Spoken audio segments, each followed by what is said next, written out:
we put a deal together. Sebastian and a couple other people who were part of the story team came over. Talstorian had this enormous whiteboard, so we're in the conference room there working on stuff and trying to work out what's going to be in Cyberpunk. We're getting the sense of it, and there's one night where I'm sitting there with Adam Badowski. Adam is talking about what he had in mind, and I'm talking about, yeah, well, that doesn't actually happen that way in Cyberpunk.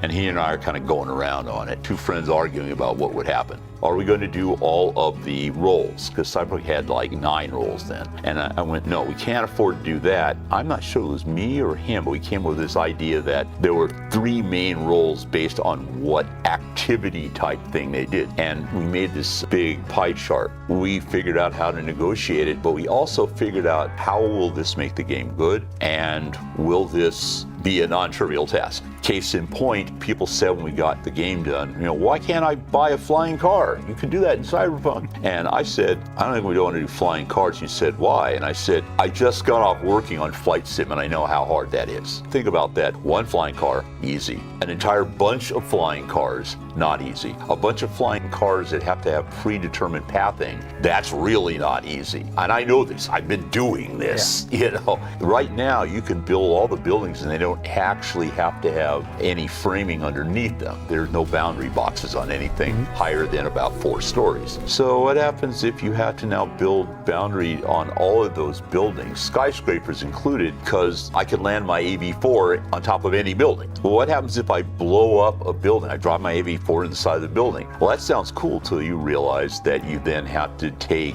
destruction boxes. You have to decide, do I have an entirely destructible environment or somewhat indestructible? We've just bit off a lot of horrible stuff we have to do.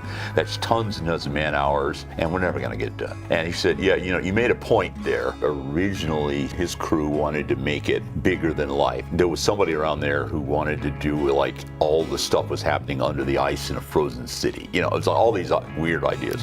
And eventually we got down to, it's happening in a future that is a city that's recognizable, but it's gone to hell. Night City became this amalgam of parts of Los Angeles that I knew, the territory outside of the town that I'd originally set things up on, which is a little town called Morro Bay. What we ended up with was this Las Vegas meets Southern California, slightly smoggy sunlight that's actually pretty, and then on top of it, gunfire. Wait a minute, this is near Hollywood Boulevard, and we got gunfire going on. And I like that juxtaposition. So somewhere along the line, between all of us talking, it evolved into that.